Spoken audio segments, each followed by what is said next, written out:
You don't notice it at first. That quiet heaviness that settles into your body by mid-afternoon. The way your energy dips, not dramatically, just enough to make everything feel heavier than it should. You tell yourself it's normal. Just life doing what life does. But somewhere inside you, something has been adapting. Silently, patiently, doing extra work you never asked it to do. Psychology tells us we're very good at ignoring slow signals. Especially when they don't hurt. Especially when they come wrapped in comfort. Sugar doesn't arrive like a threat. It arrives like a reward. A small kindness you give yourself without thinking. And your mind learns the pattern quickly. Sweet equals relief. Sweet equals pause. Sweet equals, I'm okay, just for a moment. But beneath that moment, your body is negotiating. Your kidneys, in particular, are adjusting their rhythm. Filtering. Balancing. Compensating. Not complaining. Just working a little harder each time. Here's the psychological tension we rarely talk about. When something feels good emotionally, we assume it must be harmless physically. Our brain prefers comfort over curiosity. So the signals grow quieter. Fatigue feels normal. Bloating feels expected. Fog feels like adulthood. And that's where the story begins. Not with quitting sugar, but with finally noticing the silence. The first few days without sugar feels strangely empty. Not painful, just quiet. Your mind keeps reaching for something that isn't there. A familiar lift. A small emotional punctuation mark. Psychology calls this a prediction error.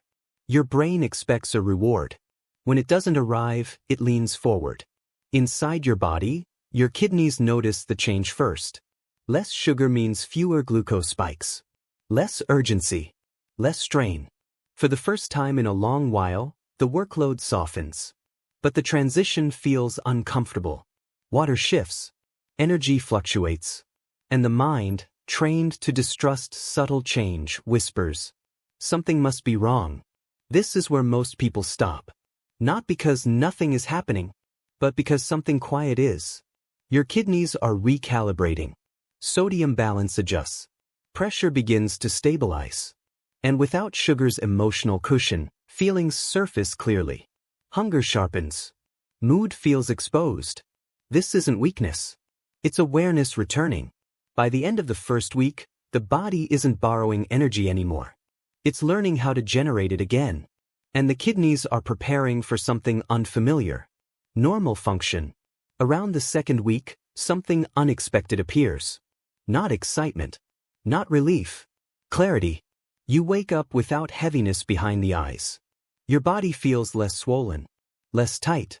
Psychologically, expectations break. You were told quitting sugar would feel like loss. Instead, it feels like space.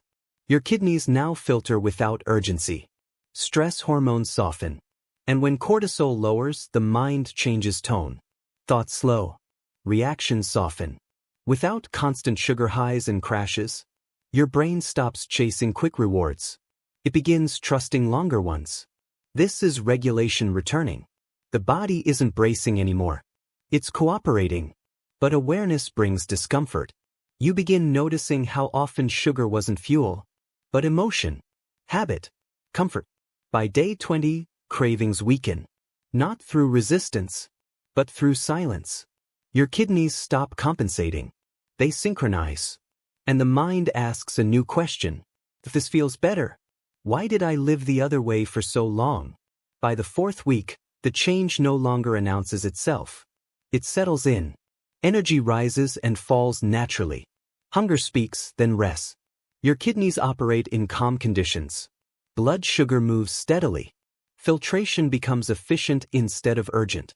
But the deepest shift isn't physical. It's psychological. When constant stimulation disappears, sensitivity returns. You notice how sugar once blurred your signals. How cravings replaced communication. How tired didn't always mean rest. Without sugar, fluid retention eases. Pressure stabilizes. Inflammation softens.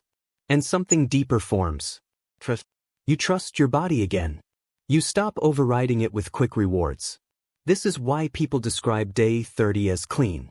Not morally. Physiologically. Psychologically, the kidneys return to their quiet role, supporting life without demanding attention. And maybe that's the real lesson.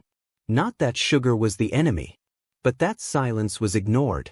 When the noise fades, you hear what's been there all along. Your body wasn't failing you. It was adapting. And now, it finally doesn't have to.